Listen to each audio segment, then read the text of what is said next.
Bonsoir mesdames, bonsoir messieurs, c'est un plaisir de vous retrouver comme tous les samedis soirs pour essayer de faire avancer l'Afrique, le continent de toutes les attentions, le continent qui bouge et je puis vous rassurer, rien ne sera plus jamais comme avant dans ce continent en pleine mutation. Alors, nous avons réuni un think tank, comme tous les samedis, des intelligences en multiplex entre nos studios parisiens où nous attend déjà Théophile Eric Essiane, qui est géostratège, géopolitologue, spécialiste des questions internationales et surtout sur les questions stratégiques du pétrole dans le golfe de Guinée. Et puis évidemment à Yaoundé, et Mathias Eric Onangini, politologue connu et reconnu, qui sera avec nous depuis nos studios à étudier. Et puis dans ce studio, évidemment, vous vous habituez déjà à sa verve, à son flegme, mais à son analyse pointue. C'est Elie Smith, directeur général de MNTV au Congo. Il vient aussi là tout le temps pour participer à ce grand débat sur l'avancée de l'Afrique. Et puis, le dernier de nos invités, c'est Dominique Iyam Ntimba, qui est analyste politique, sorti un peu des écoles de philosophie. Et avec lui, on va essayer de voir la nouvelle vision de cette Afrique. Alors, le Burkina Faso, transition facile ou pas, bonne transition en définitive. Qu'est-ce que vous en pensez dans les réseaux sociaux, sur les réseaux sociaux? Je sais que vous suivez beaucoup cette émission sur vos tablettes, sur vos iPads, iTunes, avec tout ce qu'il faut, parce que cette émission aussi, effectivement, est très interactive et très poussée vers la post-modernité, donc vous pouvez participer. Et puis, évidemment, on va voir le cas du Togo, du Cameroun, du Bénin, bref, l'Afrique entière se réunit là pour débattre avec nous. Alors, Elie Smith, bonsoir et bienvenue. Merci, bonsoir. C'est un plaisir de vous avoir, comme à chaque samedi. Exactement, non. C'est aussi un plaisir de communiquer et de faire l'analyse de la politique africaine qui est en train de changer et qui bouge aujourd'hui. Vous savez que chez nous, on dit langue de bois s'abstenir, donc on a un sens aigu, des positions parfois tranchées, il le faut bien et vous assumez. Et j'assume parce qu'on dit ce qu'on croit et puis on a quand même un peu des preuves, on a des preuves de ce qu'on dit. Donc, De toutes les manières, c'est fini, les journalistes sortis des écuries ou des écoles post-coloniales où on enseignait la pensée unique, l'analyse des communiqués de la présidence. Ici, on critique, ici, on prend position, ici, on analyse. Et c'est un peu ça notre devoir. Alors, Dominique, bienvenue et bonsoir, c'est un plaisir. Plaisir partagé, merci. Ça nous va droit au cœur de savoir que vous pouvez parfois faire une entorse à votre programme pour participer à ce débat.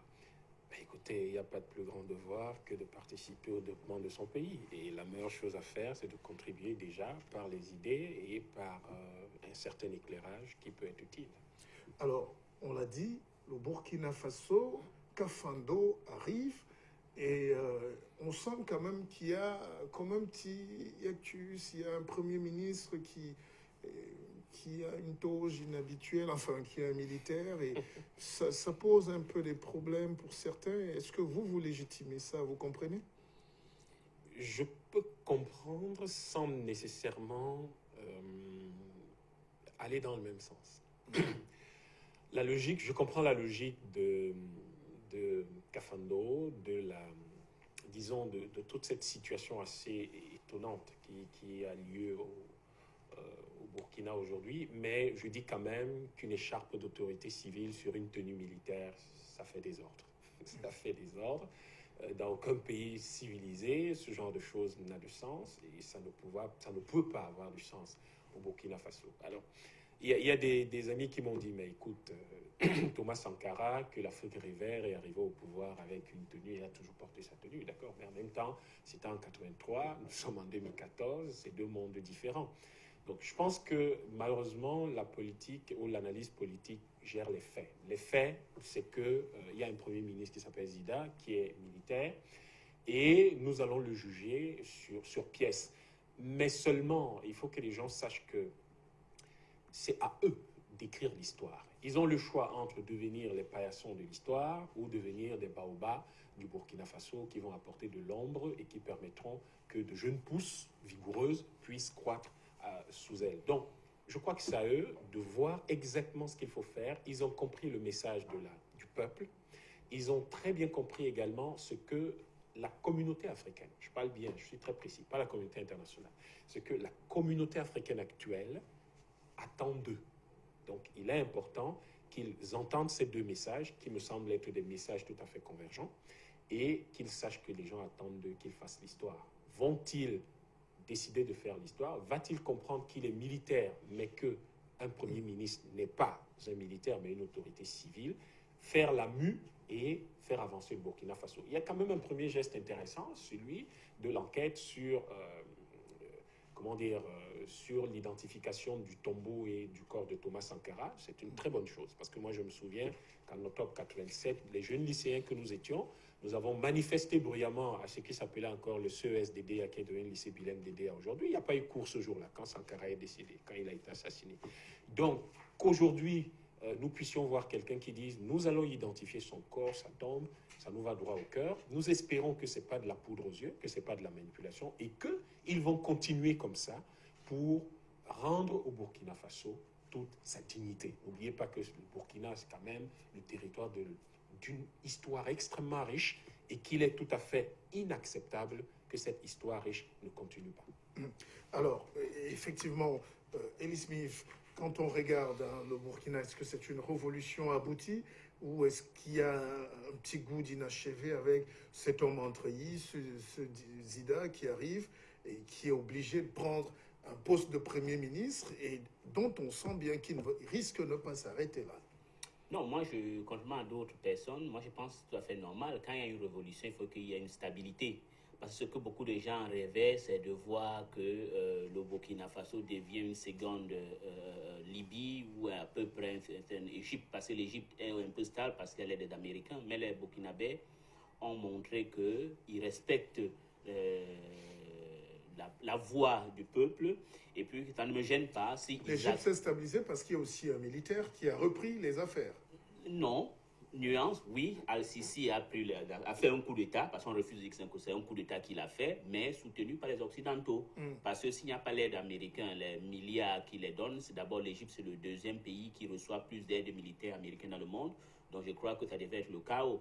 Et ce qui s'est passé en Égypte, et avant de revenir au Burkina Faso, c'est un coup d'État, parce que Al-Sisi, on peut tout dire ce qu'on veut, c'est les urnes qui l'ont mis au pouvoir, et puis il y a eu un coup d'État. Oui, mais on n'allait pas laisser, puisque vous ouvrez ce dossier égyptien, on n'allait pas quand même laisser les frères musulmans imposer la loi islamique, la charia. Et alors, donc, Martial, donc on ne veut pas dans la démocratie. C'est la même chose qui s'est passée en 90 en Algérie, quand le fils est venu prendre le pouvoir, et on a fait tout le coup d'État avec la mine Zéroal pour chasser le fils, et aujourd'hui, on voit toutes les conséquences qu'on a aujourd'hui. C'est qu'on oublie tous les problèmes de Acmi, Moudjao, tout ça, ça découle de ces problèmes algériens qui avaient été mal réglés. Maintenant, revenons au Burkina Faso. Pour moi, il faut une stabilité. D'abord, il y a une charte de la transition, contrairement à tout, parce que je sais qu'il y a beaucoup d'autres pays qui étaient dans la même situation que Blaise, qui souhaitaient que le Burkina Faso soit à feu et à sang, pour dire à leur peuple qu'écoutez, moi je veux rester au pouvoir. Et finalement, Blaise, personne n'en veut, puisqu'on sentait bien que son séjour dans sa belle famille à Yamoussoukro était plus très mal perçu par les Ivoiriens qu'autre chose. Et on a vu les militaires se soulever déjà en Côte d'Ivoire. Et dans la foulée, Blaise est parti se réfugier un peu au Maroc. Est-ce qu'il n'y a pas un lien tout ça? Oui, parce que vous devez savoir que contrairement à ce que les Occidentaux ont voulu nous faire croire de Blaise, Blaise c'est le monsieur qui a foutu beaucoup de problèmes en Afrique de l'Ouest. La guerre au Libéria, la guerre en Sierra Leone, la guerre au nord de la Côte d'Ivoire, tout ça c'est Blaise Compaoré.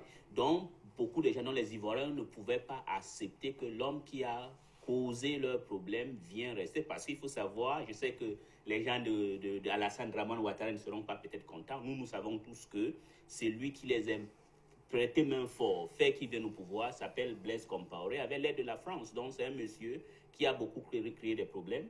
Et moi, ce que je félicite ce gouvernement... Vous voyez la venue de Ouattara au pouvoir comme un problème ou une solution quand même? À un moment, il faut qu'on avance aussi. Je comprends aussi les baboïstes, mais à un moment, on ne va pas bloquer sur l'histoire. Oui, on ne va pas bloquer, mais si tu viens au pouvoir d'une manière honnête, mais si toi, tu jures que tant que je suis vivant, le pays n'aura pas de stabilité et tu le mets en acte, on le sait.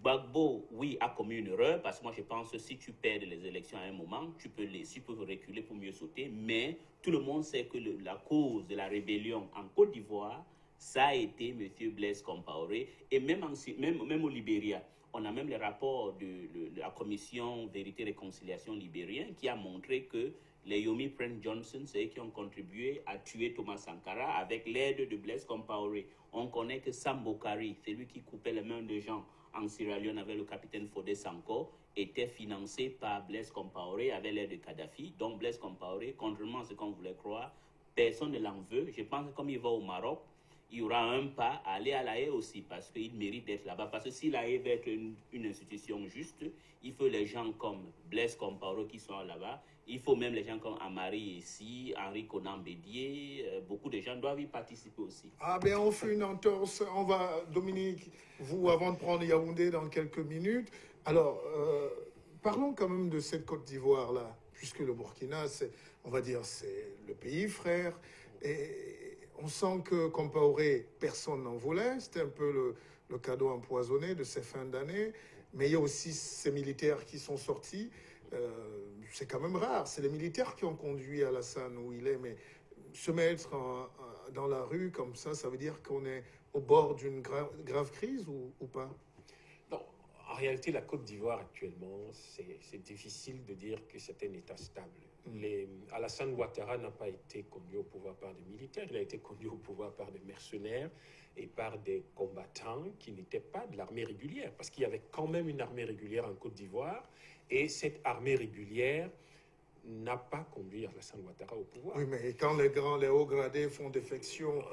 Les hauts gradés font défection, chacun traîne ses casseroles, chacun a ses compromissions dans la vie. Mais maintenant, le problème de fond, c'est que la venue, ce n'était pas gratuit, cette révolte des militaires. La venue de Blaise Compaoré a tout de suite été comme une sorte de gifle, une nouvelle gifle sur les militaires qui se sont dit non de Dieu, mais c'est lui qui est à l'origine de nos problèmes. Et en plus, il vient ici, il ponctionne une partie du budget de l'État, il est nourri, enfin, il est là, aux frais de la princesse. Et pendant ce temps, nous n'avons même pas nos primes, notre solde ne passe pas. Je crois que ça a été une réaction tout à fait légitime et les autorités ivoiriennes actuelles ont essayé de régler ça.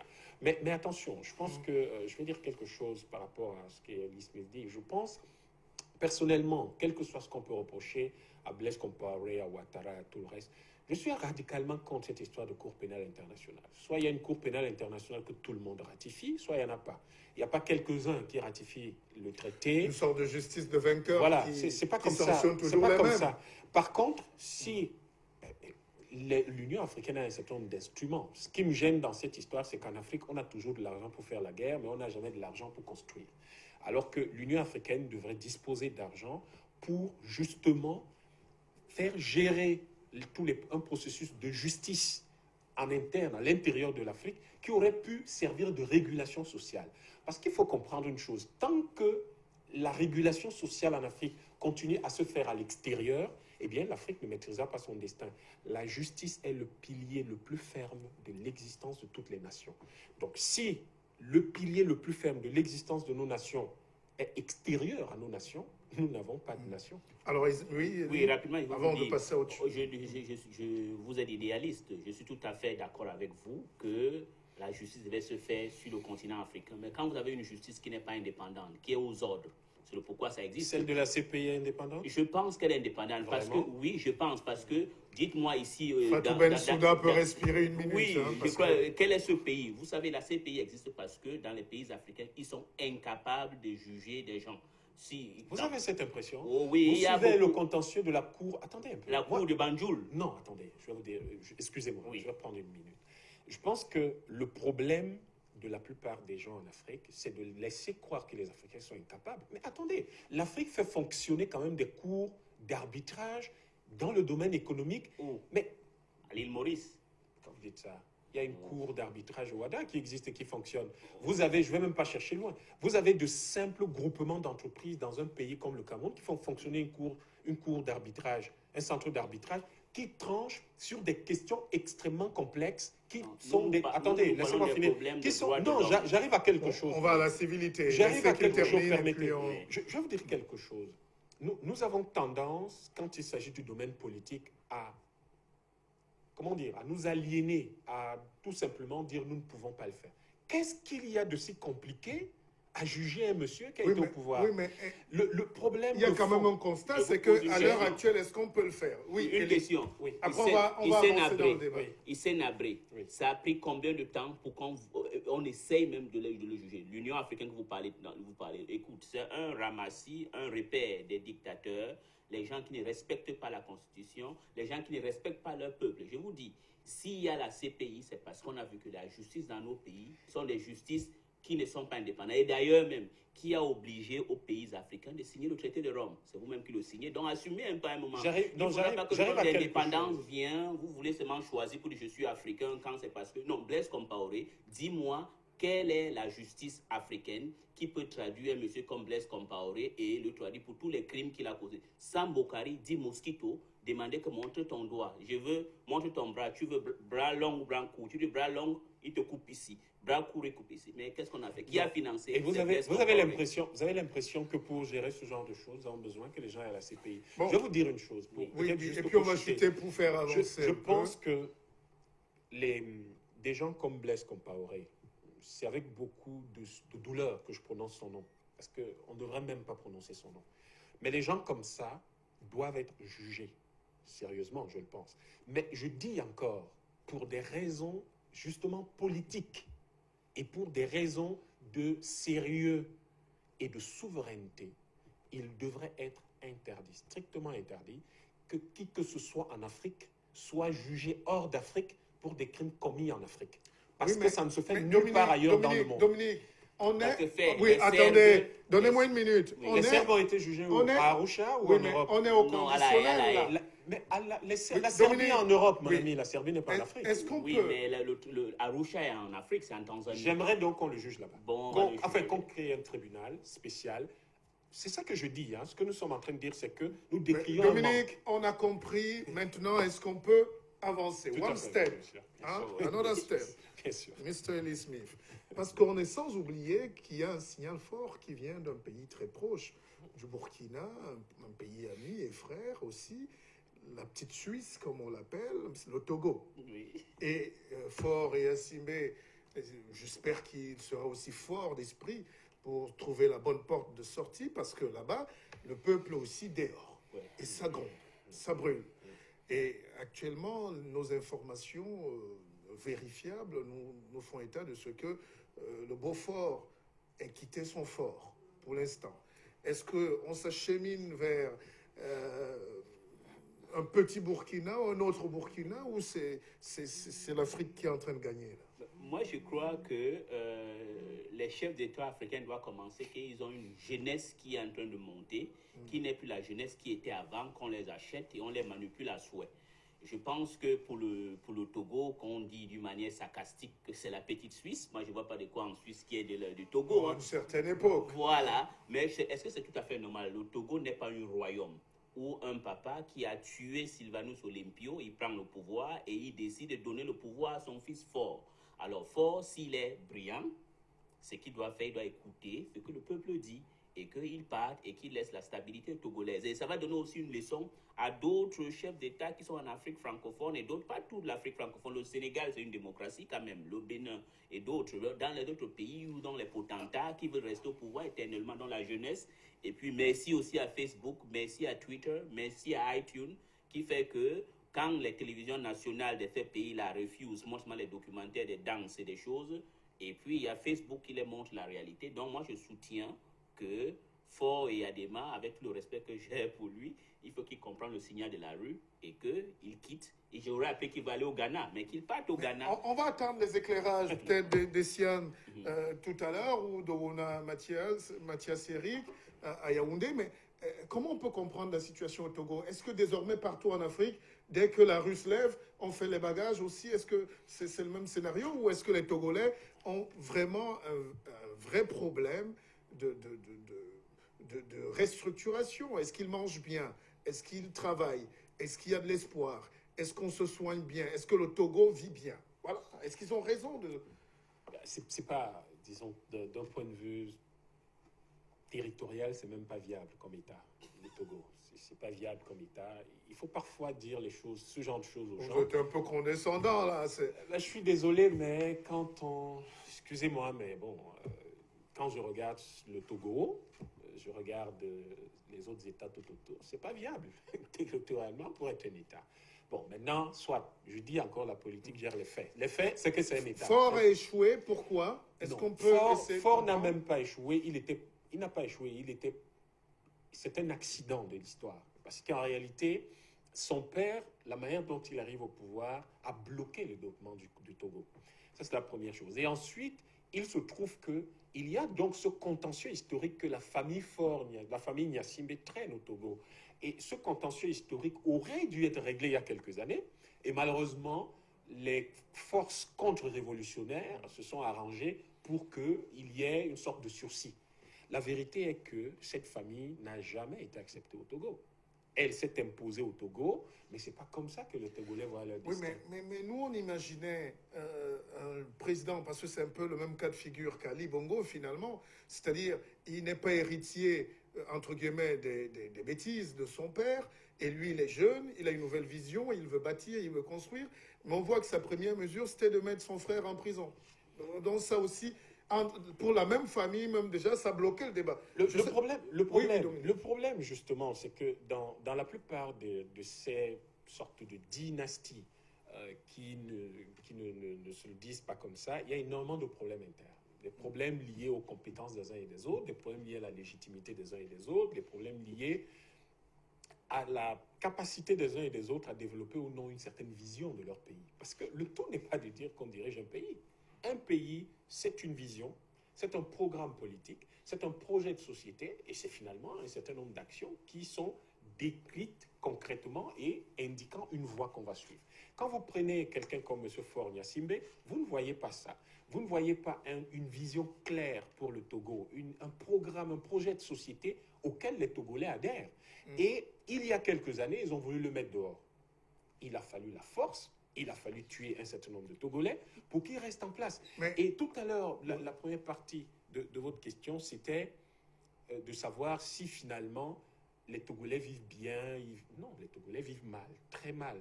Et ils vivent d'autant plus mal que malheureusement, dans la zone, ils n'ont pas quelqu'un à la tête qui soit suffisamment fort, qui ait une vision suffisamment cohérente pour se faire respecter des autres et structurer l'économie. Alors, Faure... on a dit que Kwacha Gnassingbé, son frère, première mesure, c'est le mettre en prison. Ça crispe encore déjà la famille qui avait, comme disait Dominique, un contentieux historique avec le peuple. Mais est-ce que l'opposition peut se saisir de cette occasion? Est-ce que c'est le moment ou jamais d'arriver vraiment à prendre les rênes du pouvoir et puis de proposer un modèle de société convenable? Oui, c'est bon. Ce qui gêne souvent nos oppositions, c'est souvent la division. Et qu'on n'a pas cette humilité individuelle pour savoir que, bon, lui, il est mieux que moi, qu'on le laisse devant. Mais je pense que déjà, la mayonnaise prend, il y a une certaine unité qui se fait. Et puis aussi, il y a le rôle de la société civile togolaise qui joue un grand rôle. Maintenant, souvent, c'est le rôle de l'armée. Est-ce que ça serait une armée républicaine et responsable, comme on a vu un peu au Togo, au Burkina Faso, qui ne veut pas verser le sang? Parce que tout ça, c'est quoi? Ça dépend de ce que les opposants tiennent comme discours. Si le discours, ce n'est pas un discours revanchard, c'est-à-dire qu'ils doivent savoir que le Togo, c'est leur seul pays, ils n'ont pas là où aller. Mais je crois toujours que un autre problème avec le problème dans cette dynastie créée, autoproclamée dans ces pays, c'est que dans la famille, il y a des gens qui se battent entre eux. Donc je pense que peut-être Kwacha voulait être un peu contre et douter de la légitimité de son frère parce qu'il savait un peu la réalité. Il a voulu mettre ça à côté. Mais je pense que si Faure veut aussi être quelqu'un qui va inscrire son nom en or dans l'histoire du Togo, c'est de faciliter la transition démocratique réelle dans ce pays. Parce que là où il n'y a pas de démocratie, il n'y a pas de progrès social. Ce qui est intéressant dans son analyse et dans cette succession de problèmes en Afrique, Burkina,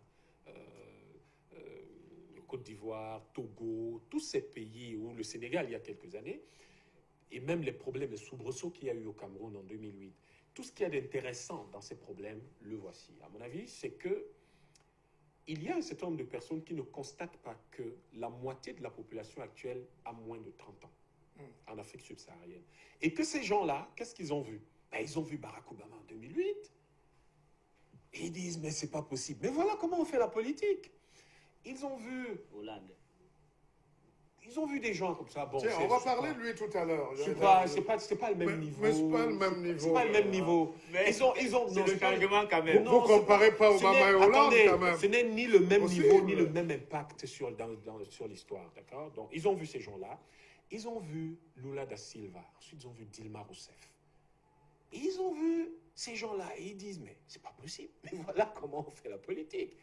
Et aujourd'hui, ce dont ces gars-là rêvent, vous parliez de Facebook, mais ces gars vivent avec Facebook, ils vivent avec Twitter, ils vivent avec Samsung, iPhone, Palm Telco et tout le reste, et tout ça. Ces gars ne comprennent pas que des types vieux ou moins vieux aient une mentalité un peu archaïque. Une mentalité des années 60 et ne puissent pas structurer, imaginer un monde qui corresponde à leurs attentes. C'est ça leur problème. Alors, la question maintenant qui nous amène, d'ailleurs, la question centrale, c'est quelle destinée pour nos peuples, On a vu que, quand même, comme disait, je pense, Dominique tout à l'heure, au Congo, notre cher et beau Kabila aurait retiré ses propositions de modifier la Constitution. Boni Yayi aussi aurait vraiment eu une idée de sagesse d'être un peu tempéré et de dire c'est fini. Est-ce que c'est par la pression, c'est cette jeunesse, est-ce que c'est cette nouvelle force politique, cette nouvelle donne qui va finalement faire le jeu politique en Afrique et libérer l'Afrique de tous les colons qui sont encore là et qui rôdent et dont on va parler juste après? Je pense que oui, Dominique l'a dit tout à l'heure, c'est que beaucoup de nos gens qui sont au pouvoir, qui ont les 80, 70 ans, ils oublient qu'il y a les gens qui ont il y a la majorité qui a 30 ans, 40 ans, 41 ans, ils n'ont pas la même vision des choses. Et cette jeunesse-là va beaucoup faire de pression parce que ce sont des gens aussi qui n'ont aussi rien à perdre. Parce qu'ils se disent que, écoute, moi, je n'ai pas de travail, je suis chômeur, je n'ai rien. Donc, je mets la pression en disant que si aujourd'hui, il n'est pas là, peut-être celui qui viendra demain mettra quelque chose de nouveau pour que ça puisse changer. Donc, si Kabila, d'ailleurs même Kabila avait beaucoup de problèmes parce que même au sein de son parti, le président, du président du Sénat, Kengo Wadondo, avait déjà dit non au changement de la Constitution. Et puis, Kabila, il a quand même beaucoup fait, il est jeune. Pourquoi vouloir se humilier? Pourquoi vouloir détruire tout ce qu'il a fait pour le Congo? Quand tu arrives en RDC, la capitale Kinshasa a beaucoup changé, c'est grâce quand même à ce que Kabila a fait. Donc, oui, il n'a pas voulu mais Elie Smith, c'est pas parce qu'on a fait des avancées qu'on va dire qu'il faudrait qu'on meure là. Avancer, ça veut dire que l'autre continue. Loin de là, je dis, il a fait des choses, vaut mieux qu'il parte, et il parte avec les honneurs. Ok, mais permettez-nous, on va essayer d'aller à Bobigny, à Paris, dans nos studios, pour prendre Théophile Eric Essiane. Il est docteur en relations internationales, c'est un géostratège, et avec lui, je pense qu'il a suivi les problématiques. Alors, Théophile Essiane, quand on regarde la situation sur le continent, le Burkina avec la transition plus ou moins réussie, et le Togo où c'est en train de grands efforts parce que la population dit non, est-ce que c'est une nouvelle Afrique qui est en train de se mettre en place et quel est votre regard?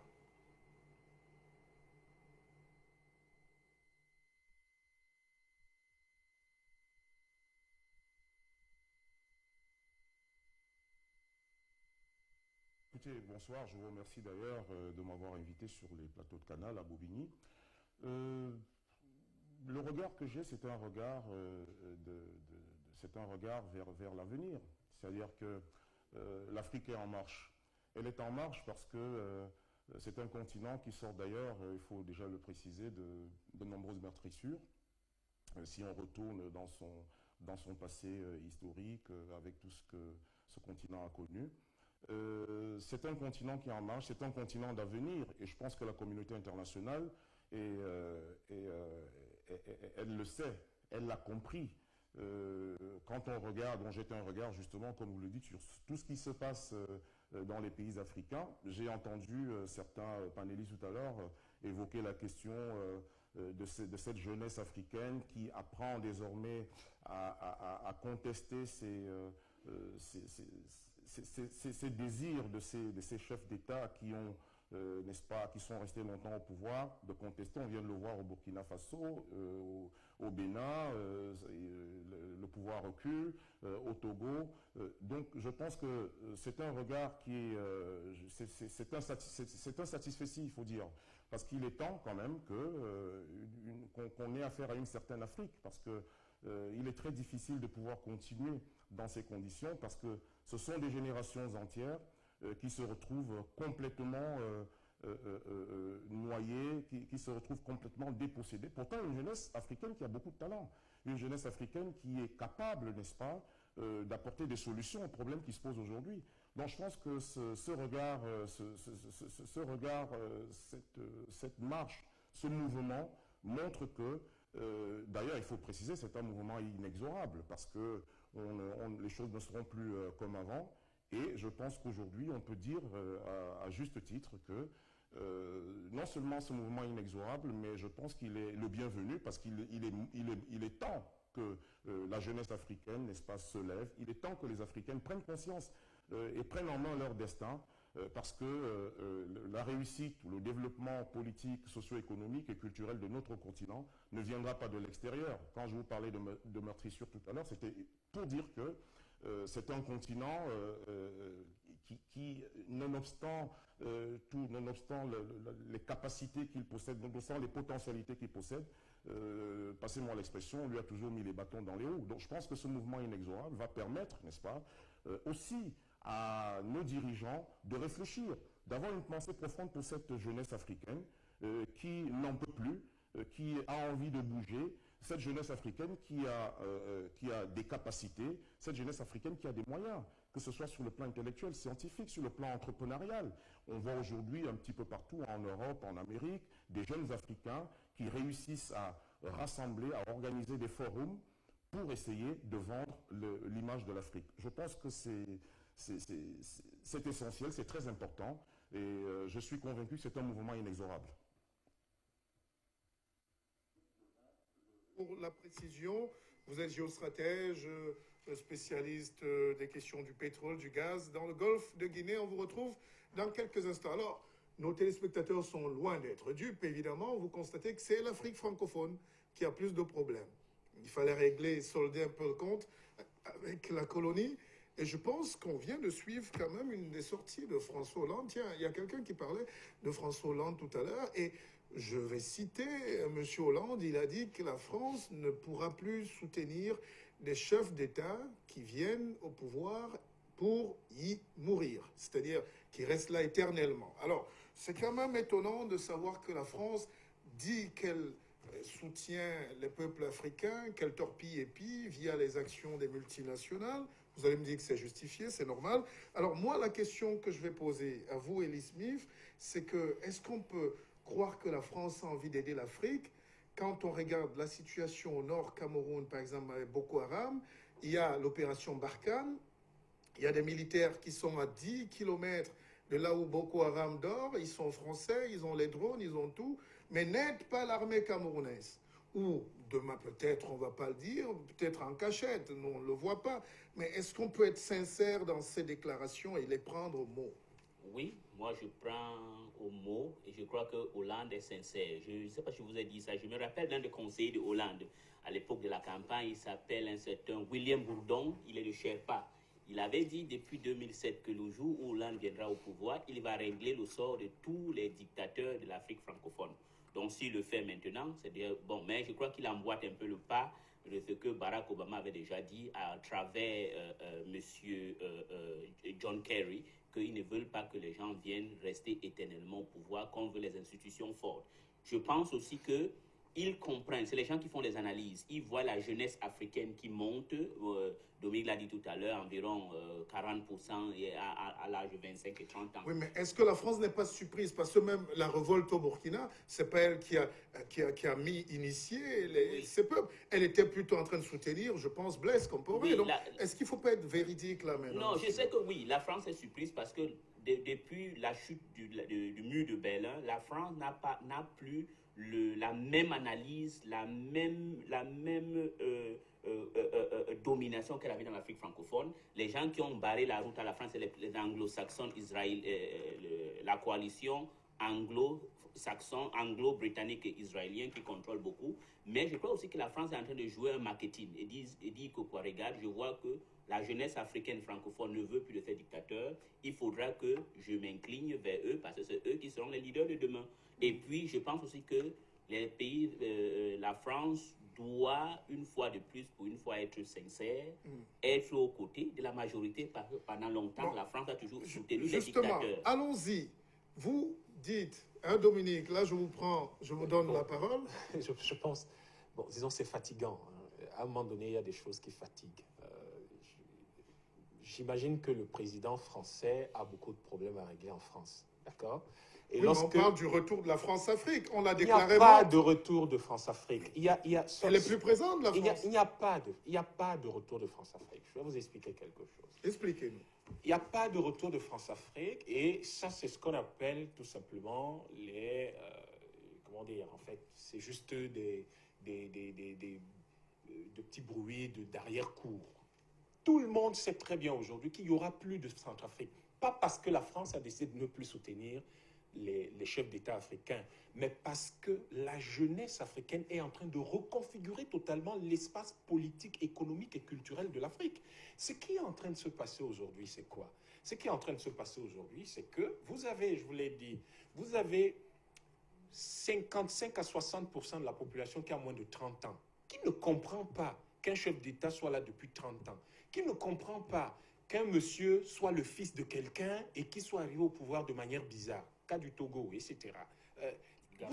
Vous avez cette jeunesse africaine francophone qui se demande, mais comment a même-t-il été possible qu'on ait pu être pris en otage pendant aussi longtemps? Et vous trouverez, je vais vous indiquer quelques pistes. Vous verrez que la plupart des jeunes d'Afrique francophone vont faire leurs études en Asie, en Amérique, de plus en plus en Afrique du Sud ou à l'intérieur de l'Afrique et pas en France.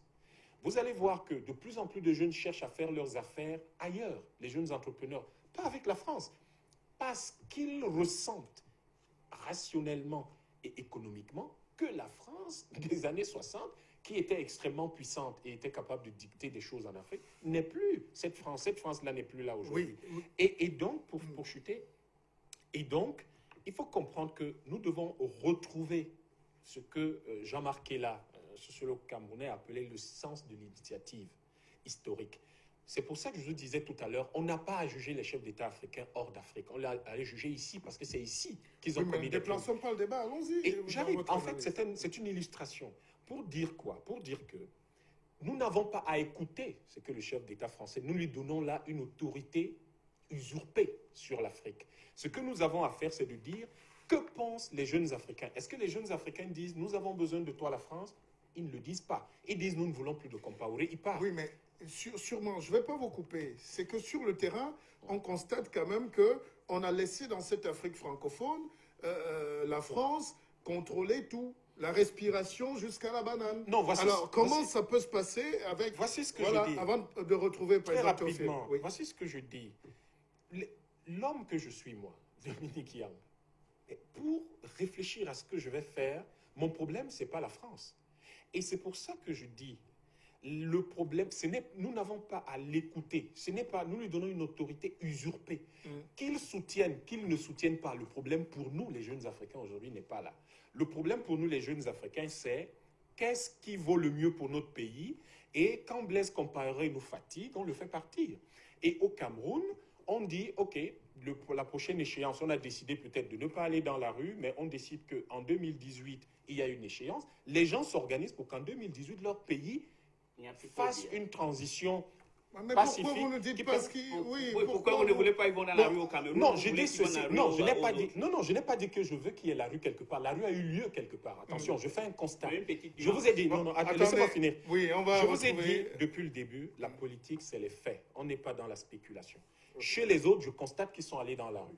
Au Cameroun, les gens ont déjà essayé dans la rue, ils se sont rendus compte que ce n'est pas la bonne méthode. Et aujourd'hui, les gens sont en train de s'organiser. Je le vois partout là en ville et dans le pays. Les gens sont en train de s'organiser par rapport à 2018. Heureusement que peut-être pour la première fois dans l'histoire, depuis 30 ans, ils sont en train de s'y prendre bientôt pour être sûrs qu'en 2018, ils sont prêts.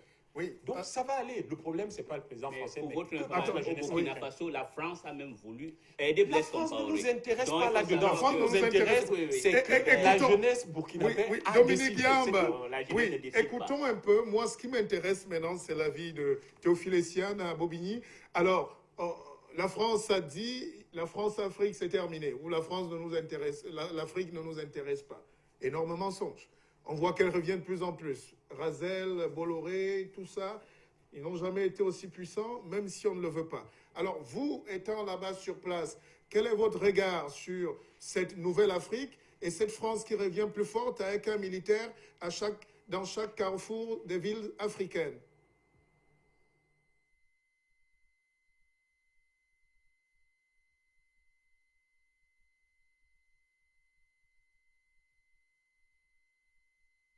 Écoutez, ce que je souhaiterais déjà d'abord dire, c'est je vais rejoindre et je suis d'avis avec le compatriote panéliste qui a dit, ce qu'il faut savoir, c'est que effectivement, il ne faut pas donner une autorité usurpée à un leader qui va donc dire oui, la France-Afrique n'existe plus, mais l'initiative, c'est à la jeunesse africaine. Et il l'a si bien dit.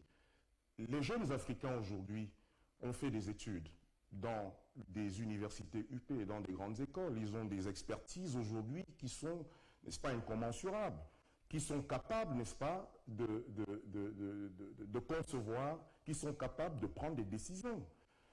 Mais le véritable problème, c'est... Moi, je pense que le regard que j'ai pour quelqu'un, pour une personne qui... C'est-à-dire la lecture que je fais, c'est que le président François Hollande, c'est vrai qu'il dit la France ne sera plus... ne s'occupera plus de ces problèmes. Et vous savez, moi je vais vous dire, et ça c'est personnel et ça m'engage, moi je pense que le président François Hollande, c'est l'un des plus interventionnistes de la Ve République. Alors quand on me dit que la France-Afrique n'existe plus, j'émets des réserves, je me pose des questions. Sauf que, entre-temps, il y a un mouvement parallèle qui est en train de prendre corps, qui a même déjà pris corps, mais qui nécessite seulement, qui demande à être renforcé, qui demande à être peaufiné. Celui de la jeunesse africaine. Il faut qu'on le comprenne. Ce n'est pas de l'extérieur que le décollage de l'Afrique se fera. Il se fera à partir de l'Afrique. Vous avez posé une question tout à l'heure, je vous dis, mais le président François, regardez, aujourd'hui, et on sait très bien qu'il est en proie à de nombreux problèmes de politique interne, ce qui lui permet donc d'user par la diversion pour, n'est-ce pas, se retrouver sur des champs qui sont extérieurs à la France. Et il faut se dire une chose. Nous sommes dans une situation pratique de relations internationales. Il n'y a pas d'amis. Je veux bien qu'on nous dise que la France-Afrique n'existe plus, mais il y a des intérêts. Et je ne suis pas sûr que la France aujourd'hui est très prête à laisser tomber ces intérêts-là. Ce sont des discours qui reviennent, mais avec des formes et des mots différents, des enveloppes différentes. Lorsqu'on jette un regard aujourd'hui sur ce qui se passe, vous avez évoqué d'ailleurs le phénomène Boko Haram tout à l'heure, cette secte islamiste et organisation terroriste qui est en train de sévir au Nigeria, un pays d'ailleurs qui est en proie à la division, à la partition. Il faut très bien restituer les choses. Parce que le problème, qu'est-ce qui se passe? Nous avons en face de nous un pays, le Nigeria, qui au premier trimestre de 2014 est la première puissance économique d'Afrique. C'est le 6e producteur mondial de pétrole, à raison de 2 500 000 barils par jour. C'est également une puissance démographique. Or, qu'est-ce qui se passe? Ce qui se passe, c'est que la percée de la Chine dans le continent africain crée des problèmes. Parce que la Chine, qui est très demandeuse et très gourmande en ressources énergétiques et minérales, est en train de vouloir se faire une place à l'Afrique. En Afrique, autant pour moi. Ce qui, aujourd'hui, vient bousculer l'établissement qui existait déjà depuis plus de 50 ans, quand on sait que ce sont les entreprises françaises, américaines et anglaises qui avaient pignon sur rue en matière d'exploitation pétrolière et gazière Vous comprenez donc qu'il va devenir très difficile pour les pays occidentaux de pouvoir accepter cette percée de la Chine. Donc, ce que je voulais dire, c'est que c'est un mouvement qui doit partir de l'Afrique. Et je voudrais préciser les choses. Nous sommes ici dans un cas pratique de relations internationales. Ce sont des intérêts qui sont en jeu. Ce sont de gros intérêts aujourd'hui. Quand on dit Boko Haram sévit entre le nord du Cameroun, bon, quand on prend en considération la porosité des frontières des pays, ces frontières d'ailleurs qui sont issues de la colonisation, on se rend compte qu'en réalité, Boko Haram est une organisation, c'est un cheval de Troie. Qu'est-ce qui se passe derrière Boko Haram? Qui c'est qui finance? Parce qu'il y a des personnes qui ne souhaitent pas que le Nigeria, première puissance économique,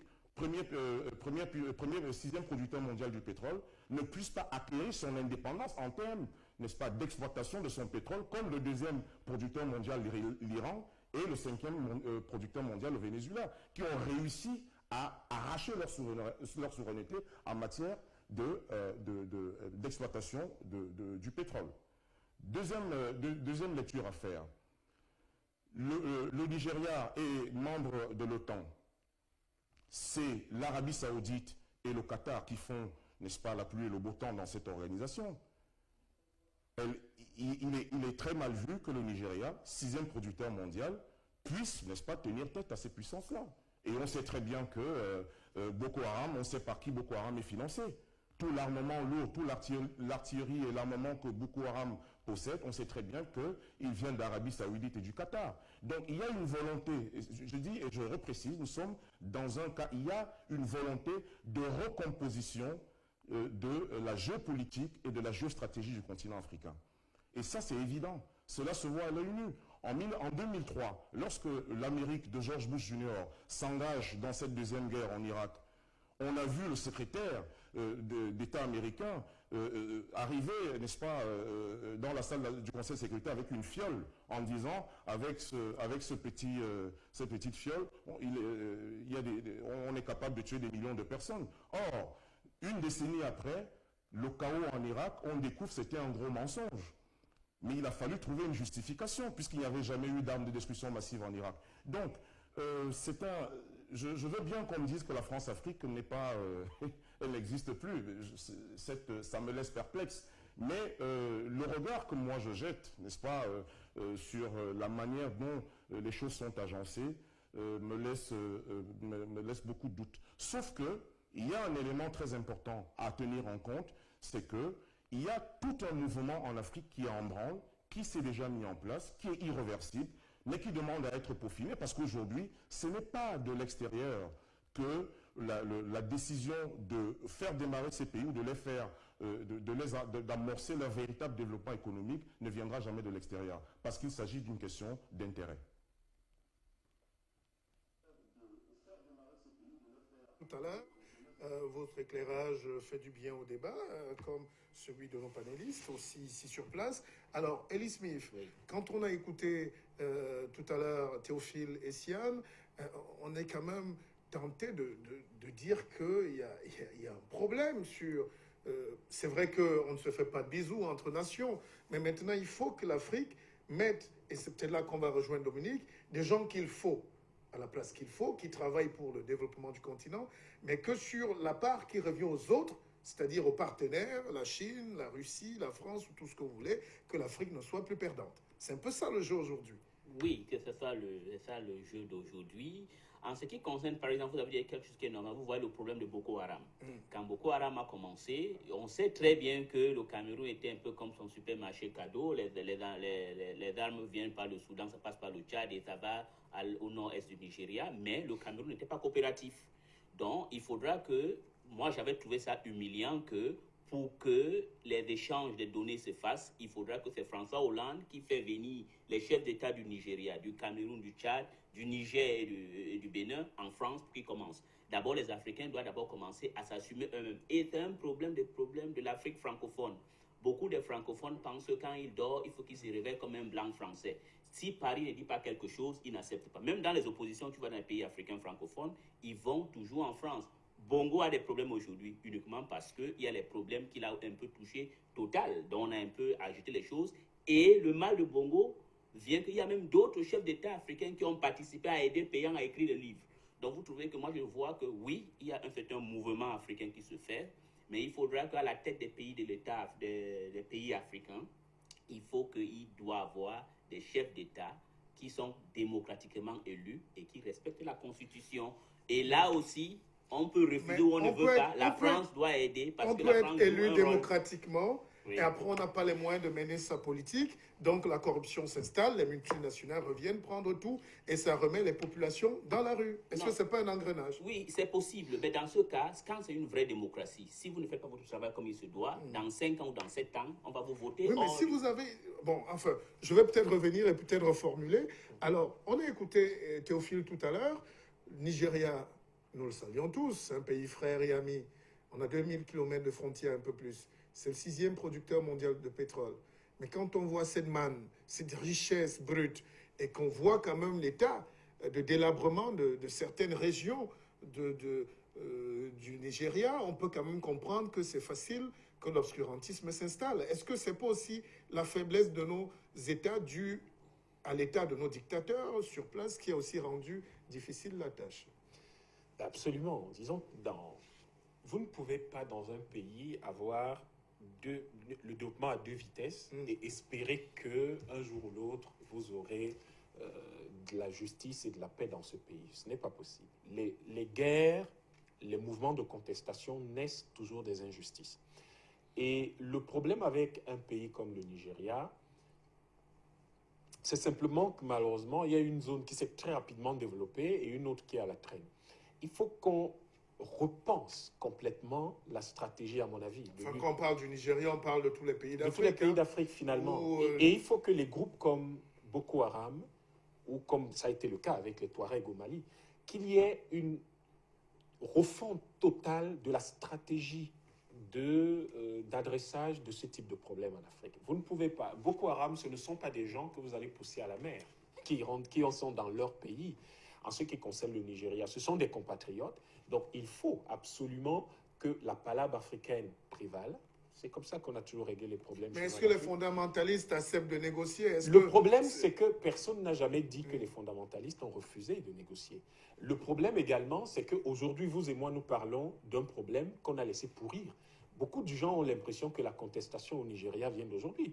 Peu de gens savent que dans les années 60 et 70, l'émir de Sokoto venait prélever l'impôt à Rebouba. Jusqu'au début des années 80, dans les années 80, il le faisait. Les gens ne le comprennent pas. C'est beaucoup de gens. Et ça continue, peut-être plus de façon aussi directe, mais de manière indirecte. La plupart des lamibés du Nord Cameroun payent des impôts à l'émir de Sokoto. Mais on est dans quel pays? Enfin, la plupart des lamidos aussi au Nord, Cameroun, je parle, suppléent souvent les forces de police, c'est-à-dire qu'ils ont leur propre barrage à côté des barrages de l'État. Oui, donc on a laissé un peu l'État se déliter dans ces zones. Exactement. C'est-à-dire qu'en fait, nous avons un gros problème avec la définition, ce que nous appelons la République. Il n'y a pas deux forces ou des forces alternatives dans la République.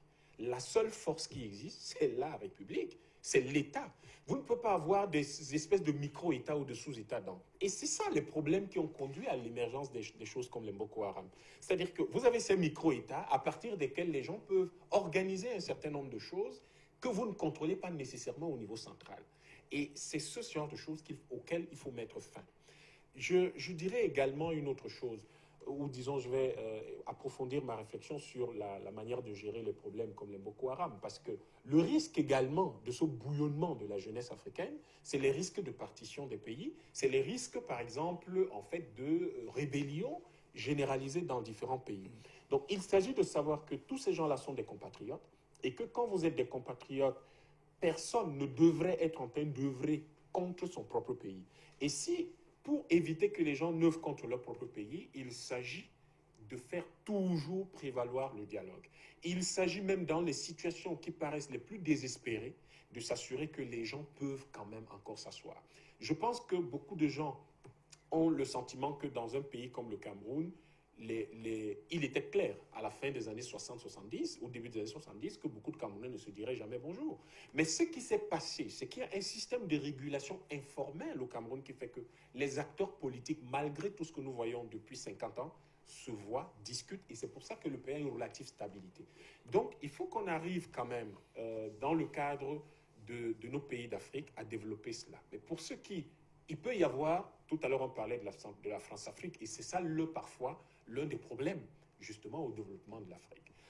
Personne ne dira que la France-Afrique n'existe pas. Mais ce qu'on dit, c'est que si vous restituez l'initiative historique au peuple africain, c'est-à-dire que si aujourd'hui, à partir d'aujourd'hui, nous commençons à analyser le monde, à analyser nos pays, à analyser l'Europe, la France, les États-Unis, à partir de notre point de vue, en nous demandant qu'est-ce que ces gens-là représentent pour nous, qu'est-ce que nous sommes prêts à leur concéder, comment est-ce que nous allons nous arrimer à eux, à ce moment-là, vous changez complètement la donne. Et il y a l'un des rôles de notre diaspora, c'est d'expliquer à ces gens-là, parce qu'on a, dans le cadre de l'action politique, vous avez besoin de plaidoyer également auprès de vos partenaires, c'est de leur expliquer que des entreprises comme Bolloré, Orange, Cameroun et tout le reste perdent énormément d'argent du fait de la structure des relations du Cameroun avec la France. C'est-à-dire qu'une monnaie comme le franc CFA fait perdre de l'argent à tout le monde. D'ailleurs, ce n'est pas une monnaie, un moyen de paiement comme le franc CFA fait perdre de l'argent à tout le monde en Afrique francophone.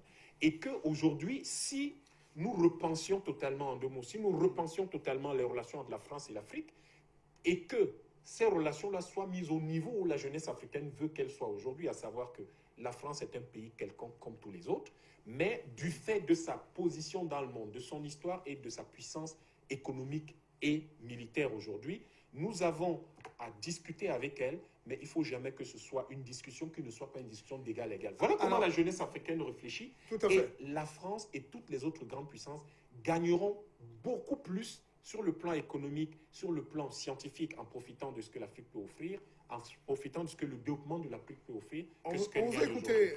On va laisser un peu circuler la parole. Et l'avis de Théophile Essia nous plairait bien peut-être on va sortir par là, sur ce dossier de la France. On a dit qu'il faudrait des relations un peu décomplexées. C'est-à-dire, je ne sais pas si c'est les Africains qui sont complexés, parce qu'il y a quand même encore ce paternalisme où la France croit parler à ses petits-enfants ici. Et ça, on ne le supporte pas déjà. Mais est-ce qu'on peut dire stop et qu'il y ait de nouvelles relations? Et puis la deuxième question, je l'ai posée rapidement. Moi, je vois l'opération Barkhane. Je sais que la France ferme des casernes comme en Champagne-Ardenne, là, je ne sais pas où, et que ces militaires sont plus présents en Djamena. Et qu'il y a la guerre, il y a Boko Haram, l'armée camerounaise est seule au front face à des bandits, et puis elle n'est pas aidée. L'armée française va plutôt au Mali souvent. Alors, comment on peut expliquer ça dans les deux cas?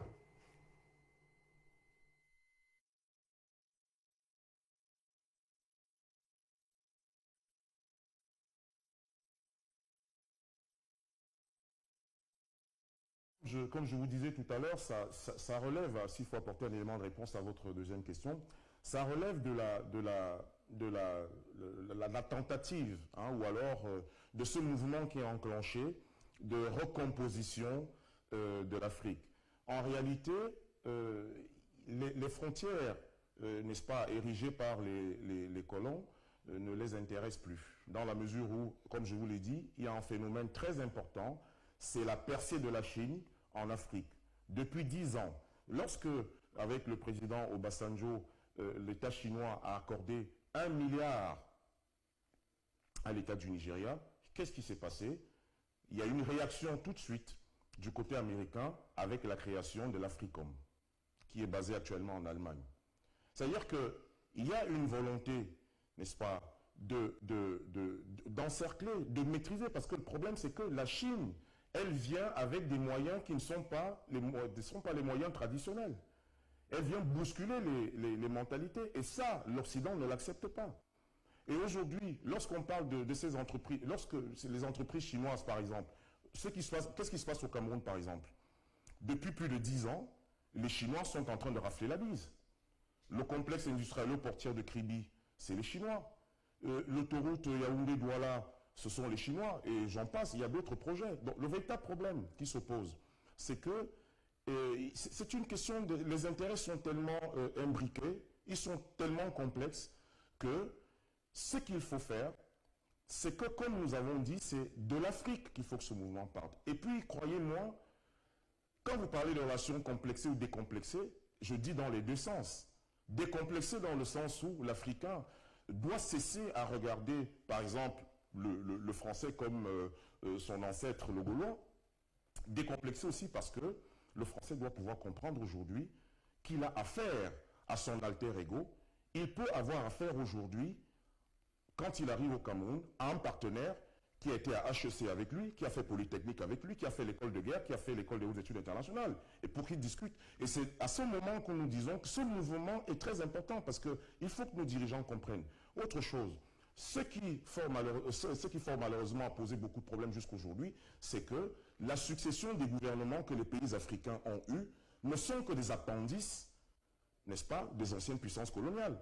Et j'ai entendu un des panélistes évoquer un élément tout à l'heure. On disait, mais c'est les pays francophones qui ont des problèmes. Mais c'est évident. Ce sont des anciennes colonies qui ont été assujetties au système d'administration directe, le système jacobin. Alors qu'en Angleterre, alors que dans les colonies anglaises, depuis très longtemps déjà, les Anglais avaient instauré le système d'Indirect Rule, qui donnait, n'est-ce pas, un certain nombre de responsabilités aux autorités locales. Donc ce sont ces legs coloniaux qui font qu'aujourd'hui il y a cette disparité entre les pays qui sont anciennement colonies anglophones et colonies francophones. Donc c'est très difficile parce que aujourd'hui, je vous l'ai dit, l'Afrique c'est le continent de demain. Plus les Occidentaux se rendent compte de cet état de choses, les choses se compliqueront davantage. Il se revient aux Africains, aujourd'hui, à prendre leur destin en main. C'est très important. La solution ne viendra jamais de l'extérieur. Tiens, on vous retrouve dans quelques instants. Alors, vous avez quand même... Si, moi, le problème que je constate, c'est que dans l'Afrique francophone, c'est les gens qui sont très complexés vis-à-vis des... Je donne un exemple. Il y a ce qu'on appelle aussi Afrique Plus ou quoi comme ça. Vous allez voir que il y a un média français qui va se créer bientôt. Il y a beaucoup des individus dans l'Afrique francophone. Ils ne vont pas respecter un média ici, mais ils vont préférer aller faire un truc qui est en France. Vous savez que c'est un problème qui est très difficile à résoudre. Et puis d'autres choses, on peut tout dire. Quand un pays, comme vous avez parlé du cas du Nigeria, le nord du Nigeria ne se développe pas parce que pendant plus de 50 ans de l'histoire du Nigeria, tous les militaires qui ont pris le pouvoir étaient du Nord et ils n'ont pas eu le temps de développer leur région. Ça veut dire quelque part, quand il n'y a pas de démocratie quelque part... Je ne vous coupe pas. Donc vous êtes en train de nous dire que Ebele Goodluck qui rempile là, peut-être à raison, n'est pas le cancer du Nigeria. Parce que finalement, tous les présidents qui sont passés, qui étaient musulmans, militaires, n'avaient pas intérêt à développer le Nord. Et pourquoi ? Non, ils n'ont pas voulu, c'est la dictature. Vous savez, le propre d'un dictateur, c'est un corrompu. Il fait enrichissement avec un petit groupe de gens. Et puis le problème de la révolte au Nigeria, c'est parce qu'aujourd'hui on a Internet et tout. Dès 1945, celui qui a commencé une grande révolte au Nigeria, c'était Marwa Mohamed. Il venait du Cameroun. Il a fait la première révolte là-bas. Et il y a toujours eu des révoltes au nord du Nigeria. Mais maintenant, il y a eu ce problème. Le problème de Boko Haram, oui, financé par le Qatar et l'Arabie Saoudite, on connaît. Mais je pense aussi que, même si les Occidentaux sont en train de venir, le fait que nous aussi nous se tournons vers la Chine, c'est encore un autre asservissement qui se fait. Pourquoi se fait-il que tous les marchés qu'on a ici, l'autoroute Yaoundé doit être donné à la Chine? Non, donc je pense que non. Les gens, je ne voulais pas qu'on soit... Là, vous allez quand même un peu loin. Si. On n'est pas pro-chinois, mais entre la peste et l'Ebola, on peut quand même choisir. Non, moi je pense qu'on est en train de... Je vous dis, je pense qu'on quitte d'un autre système les Chinois... Théophile Essiane disait quelque chose d'important. Je vais laisser Dominique réagir. Moi, la Chine est concrète. La Chine crée une banque, Exim Bank. Elle dit, je mets l'argent dedans pour des projets. Elle vous met cet argent et travaille et on voit du durable. Nuance. Le problème, les entreprises, parfois françaises, on connaît Razel et autres, quand ils nous font un goudron ici, il ne fait pas 2 mois. Alors, est-ce que ce n'est pas un peu ça? Est-ce qu'on peut critiquer quelqu'un qui n'a pas d'expertise? Non, on ne peut pas quand même dire que les routes que les Français ont fait, sinon pas fait. Moi, j'ai vu des routes ici à la cité, si conçues par les Chinois, les Français. Je suis né, j'ai vu. Aujourd'hui, j'ai 41 ans, la route existe. Non, moi, je pense que non. Je pense que les banques comme Exim Bank, comment ils gagnent les marchés? Est-ce que c'est les marchés d'appel d'offres? Il y a fait truffé de beaucoup de corruption. Bon, laissez Dominique parler un peu. Il y a les Chinois, non. Oui, vous avez l'impression qu'il y a un seul marché financé par Non, vous pensez- la oui. banque française, l'agence française de développement, si gagnée par une entreprise venant d'un autre pays. Écoutez, c'est les mécanismes. Je pense qu'il y a quelque chose d'intéressant. Avançons dans le Ce débat. qui est intéressant dans le débat que nous avons, c'est que j'ai l'impression de me retrouver dans une bonne place justement de relations internationales. Il faut qu'on C'est soit. examen pratique. Je vous ai dit depuis le début, la politique, c'est les faits. On ne spécule pas en politique. Les faits. C'est ça l'analyse. On analyse les faits. Et les faits, c'est les gens se demandent avec quel partenaire je peux réaliser le maximum de choses avec le minimum de ressources et avec un minimum de temps. Mais dans la transparence. Je vais vous dire une chose. Oui, le il n'y a pont sur le aucun Bourri, il n'y a pays- pas de Mais transparence, attendez, monsieur. Vous connaissez le plan Mais Ellis Marshall. Smith, laissez- Vous connaissez le plan Oui, je connais Marshall. le plan Marshall. Vous connaissez combien d'entreprises qui Non. venaient du Japon? Non. Attendez, laissez-moi finir. Je n'ai même pas encore fini Oui, de finissez formuler le plan ma- Mais Marshall. allons-y vite, Je parce qu'on comprends. a Vous, plus de vous temps. pensez que On va- pendant le plan Marshall, Oui. vous avez une seule entreprise qui venait, disons, du Mexique, qui a gagné un contrat en Europe? Est-ce que le Dans le Mexique cas avait la de- capacité de faire des... Vous pensez qu'en 1945, il n'y avait pas. aucune entreprise au Non, Mexique qui pouvait construire non, une c'est route? les Américains qui ont décidé de relancer la construction européenne. C'est différent, monsieur. C'est différent. Est-ce que vous écoutez parler? Oui, Ce que je je suis en train de l'écoute. vous dire, c'est Ce que n'est pas celui le qui apporte, ce que je suis en train de vous dire, c'est que Oui. celui qui Vous apporte laissez l'argent, votre contradicteur. celui qui apporte l'argent, Oui. généralement vous dit, il conditionne son financement. C'est comme ça que ça se passe dans les affaires. Vous devez le savoir. Donc, les histoires où vous commencez à dire que les Chinois ont gagné, les marchés ont gagné, ils sont les mieux disants et en général, ils nous construisent des choses que les autres ne veulent pas construire. Je vous rappelle que la plupart des entreprises, vous savez qu'une entreprise française comme Orange utilise pour toute sa connectique, tout son réseau du matériel chinois. Vous pensez qu'ils sont fous? Ce qui se passe simplement, ce que je veux dire, c'est ceci. Il y en a qui sont plus efficaces que d'autres. Et ce qui se passe, nous avons notre compatriote qui vient de dire quelque chose d'extrêmement intéressant à laquelle les gens ne font pas attention. Les gens ne se rendent pas compte que aujourd'hui, sur le plan économique, l'Occident est exsangue. Ça ne veut pas dire qu'elle est faible, qu'il est faible. L'Occident a de très sérieux problèmes et la Chine, n'oubliez pas, est devenue la première puissance économique du monde. Depuis quelques mois, c'est la première puissance économique du monde. Donc, ce qui va se passer, et la Chine a énormément d'excédents. La Chine a développé une technologie aujourd'hui qui est au même niveau que tous les autres. Les pays les Ce plus n'est pas la avancés dans le première. monde. Non, je ne pense pas. Citez-moi un seul domaine où ils sont en Vous êtes retard. sinophile, c'est pourquoi vous dites Je ne ça. suis pas sinophile, c'est pas ça le Bon. problème. Je fais une analyse sur les faits. Si vous me dites, vous voulez les technologies des derniers avions furtifs, la Chine en a. Vous me dites que vous voulez les technologies Bon, écoutez, spatiales, ils en ont. Dominique, Donc, jusque-là... permettez-moi d'aller sur l'essentiel. Non, allons-y, allons-y. Vraiment sur On n'a plus l'essentiel. assez de temps. L'essentiel pour moi, c'est ceci. Il faut comprendre que dans la bataille qui a lieu en ce moment à travers le monde entre l'Est et l'Ouest, l'Afrique est au milieu. Et nous, la seule manière de ne pas être piétiné par ces deux éléphants, c'est tout simplement de dire ce qui se passera désormais dans nos pays. Ça sera de notre C'est volonté. nous qui allons le concevoir On et vous c'est a nous compris, qui allons le Dominique. mener. Écoutons un peu Théophile et Siane sur cette Afrique nouvelle qui est là, qui est concrète, qui est pratique. Et d'ailleurs, on parlait de cas pratique tout à l'heure.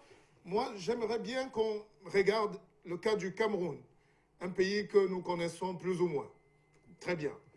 Alors, qu'est-ce qui peut se passer au Cameroun? Est-ce qu'il faudrait vite un transfert de technologie, de compétences? Est-ce qu'il faudrait le retour de la diaspora? Est-ce qu'il faudrait aussi finalement avoir de nouveaux hommes à la tête du pouvoir, simplement?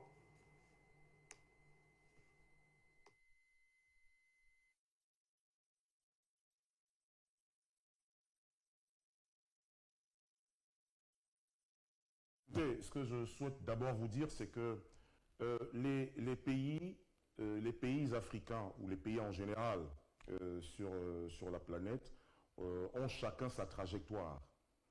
Que ce soit sur le plan historique, que ce soit sur le plan de l'évolution sociopolitique ou sur le plan économique. Bien. Forcément, c'est inévitable, c'est inéluctable.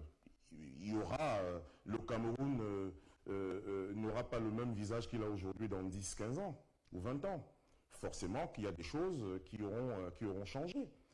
Mais le problème se situe au niveau, il est plus structurel, parce que, vous savez, on peut avoir tout le potentiel humain qu'on a, on peut avoir toute la technologie, on peut même réussir à effectuer ce transfert de technologie, mais si il n'y a pas une organisation efficiente du capital humain, il va être très difficile de pouvoir amorcer ce développement, de pouvoir sortir de l'ornière. Je voulais revenir sur, sur la question des investissements. Il faut comprendre une chose, c'est qu'aujourd'hui, effectivement, le problème, c'est que l'Occident est en train de se rendre compte qu'il est en train de perdre pied en Afrique. Si vous regardez aujourd'hui, vous allez voir que sur le plan militaire, il y a un arc de la présence des forces américaines qui part du Mali jusqu'en Ouganda, en passant par le Burkina Faso, le Niger, le Nigeria, le Tchad, la RCA, le Sud-Soudan, l'Ouganda, ainsi de suite. C'est-à-dire qu'il y a une sorte d'encerclement du continent africain pour avoir la même mise sur ces... Je reviens encore en le disant. Et il faut savoir que nous sommes dans un système de mondialisation. C'est-à-dire qu'aujourd'hui, et c'est pour ça que je dis que cette amorce est très importante, il faut que les Africains aujourd'hui, regardez ce qui se passe aujourd'hui, depuis plus de 10 ans, essayez un peu de constater la percée de la Chine en Afrique. Parce qu'aujourd'hui, les Africains ont compris, et je rejoins ce que le compatriote disait tout à l'heure, qu'à un moment donné, on peut avoir envie d'essayer un autre partenaire, de dire, OK, est-ce qu'avec ceci, vous pouvez me réaliser ceci ou cela qui soit durable. Donc je pense que nous sommes dans un système de mondialisation, mais le problème, c'est qu'il faudrait que nous-mêmes, Africains, nous nous donnions les moyens de pouvoir résister à ces assauts, parce que je vous précise que c'est extrêmement compliqué, c'est plus compliqué que cela. Je veux bien qu'on dise que les Africains ont la capacité, d'ailleurs l'Afrique a toujours eu la capacité, parce que quand vous voyez ce que ce continent a traversé tout au long de l'histoire, je me dis... c'est un continent certainement qui n'aurait certainement plus existé. Mais il tient debout, il est là. Ça veut dire qu'il a un potentiel. C'est un continent qui a la capacité à se refaire, à se reconstruire. Donc il y a un potentiel qui existe. Mais le problème, c'est qu'il faut que de manière structurelle, à notre niveau, nous Africains, nous puissions avoir les moyens, les leviers qui nous permettent de pouvoir faire face, n'est-ce pas, à ces forces qui sont, que j'appellerais des hydres, des léviathans, des monstres qui sont difformes, dont nous ne maîtrisons, qui ont des tentacules, dont nous ne maîtrisons pas, n'est-ce pas,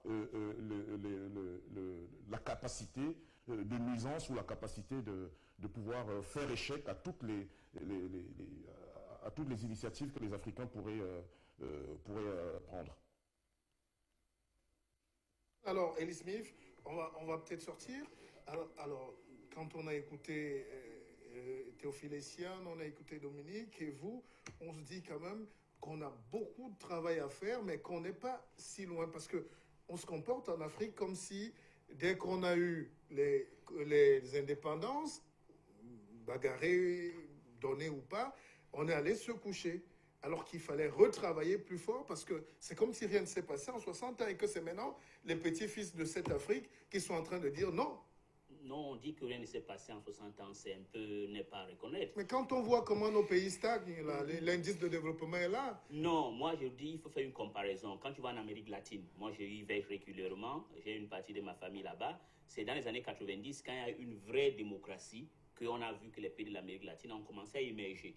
Ça ne veut pas dire en Afrique, vous voyez, au Cameroun, en 1960, il y avait combien d'écoles, il y avait le système de santé. Vous n'allez pas nous ressortir le discours de Kelman ici. Non. Il y avait 10 écoles parce qu'on était 2 millions. Non, honnêtement parlant, l'Afrique a fait beaucoup d'efforts parce qu'il y a eu beaucoup de problèmes aussi en Afrique, on ne peut pas refuser. Mais ce qui bloque aujourd'hui le développement de l'Afrique, pas toute l'Afrique, en partie l'Afrique francophone, c'est que il y a toujours eu un moment... Mais c'est cette mentalité, mais c'est ce qu'on dit. Il y a la dictature. Il faudra que... C'est pourquoi moi, par exemple, je suis à fond, je soutiens tous les mouvements qui chassent les gens qui ont... Mais les pays occidentaux que vous soutenez ont imposé des dictatures en Afrique. Les pays occidentaux, la différence des pays occidentaux... Il n'y a pas plus grave crime que ça. Non, je comprends. La différence des pays occidentaux, peut-être la France, avec la Chine que vous aimez tant, est que... Oh, mais moi, j'aime pas, je suis neutre. Non, à un moment, comme mon collègue, Dominique... Attendez, je finis, est que... Non, pas vraiment m'indexer. L'indexant, ça fait problème. J'ai compris là tout à l'heure. Et que la Chine, c'est un pays totalitaire qui qui est en train de vouloir mettre encore le Un peu de bémol, hein, un peu de bémol sur le Si- totalitarisme si en c'est Chine. un Hein. pays qui tue environ chaque année 1500 personnes, il n'y a pas de démocratie en Chine.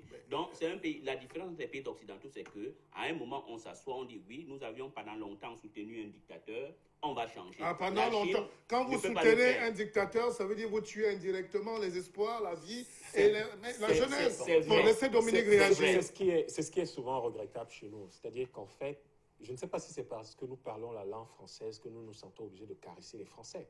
On ne caresse pas les Français. Mais vous n'avez fait que ça. Je n'ai pas Moi, caressé je la n'ai France. je n'ai pas à aimer un pays. D'accord? Oui. Je n'aime la France, je ne l'aime pas, je ne la déteste pas. La Chine, je ne l'aime pas, je ne la déteste pas. Mais il ne faut pas qu'il nous La seule embête. chose, Vous la seule aimez que chose, la Chine gagne tous les la marchés. seule sans chose- Non, appel non, d'offres. c'est pas Écoutez-moi, ça le problème. Laissez écoutez-moi, qu'il monsieur. finisse. Le pont sur le... Vous avez suivi les problèmes sur les grands marchés, des grands projets au Cameroun ces derniers temps, où il y a eu même des procès à l'international de certains pays, comme d'entreprises venant de pays comme la Hollande, contre des entreprises françaises parce que c'était financé par l'AFD. Mais vivez au Cameroun, essayez de suivre les problèmes du Cameroun. Ce qui se passe, je vous le dis, ça se passe comme ça dans le monde entier. Celui qui finance conditionne son financement. Vraiment, c'est très simple. Vous devez le comprendre et c'est comme ça que ça se passe. Les Chinois ne vont pas venir injecter. Là, on parle de, je crois, 250 milliards environ qui sont déjà mis sur la première tranche de l'autoroute Douala-Yaoundé et attendent qu'une entreprise gabonaise gagne le marché. En retour, Ça ne se passe pas qu'est-ce que comme le ça. Cameroun Ce a? que je vais dire, c'est en retour, le Cameroun a une autoroute. Mais déjà, Le que la Cameroun France- a une autoroute. vous avez le deuxième En pont retour- sur le Vouri qui n'a même pas commencé. Moi, Voilà. je pense En qu'on retour, ce s'endette que je dis, encore vers la Chine non, ce que je dis, beaucoup. ce que je Attendez, dis, c'est attendez, ceci. laissez Ce qu'il que je termine dis, et c'est puis on va ceci. partir. En fait, je vais vous surprendre. Les financements de la Chine, les financements de l'Europe, de l'Amérique, de la Banque mondiale, je suis contre. Je ne connais aucun pays au monde qui s'est développé sans la mobilisation de son épargne nationale. Je ne connais pas un seul pays. Quand vous me le citerez, je vais me taire.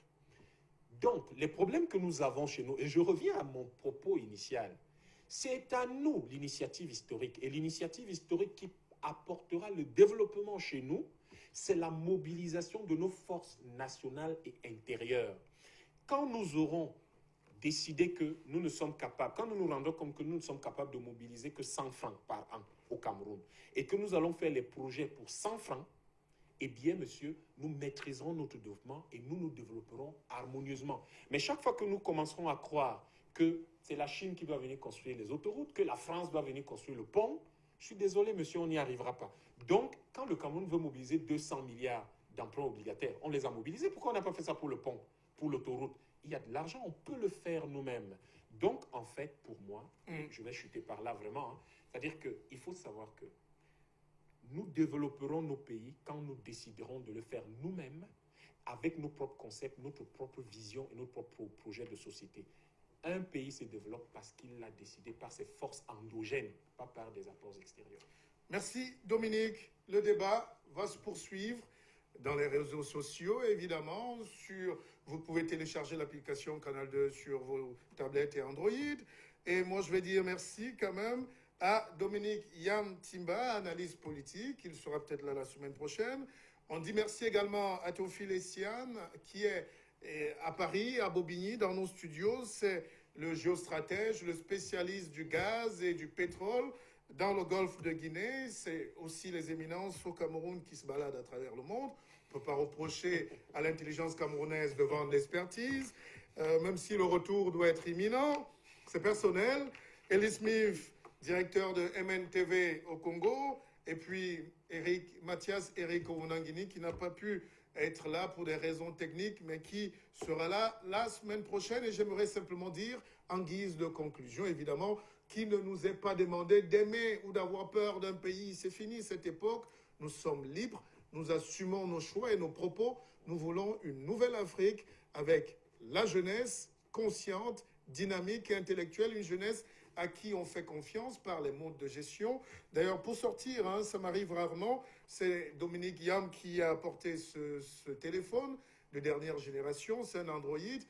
C'est fabriqué par des ingénieurs camerounais, c'est de l'ingénierie camerounaise, c'est Palm Telco sans publicité, c'était juste pour dire, donnez les moyens, faites confiance à vous-même, faites confiance au dynamisme créatif de l'intelligence africaine et on va se développer. Voilà, c'est fabriqué ici à Douala.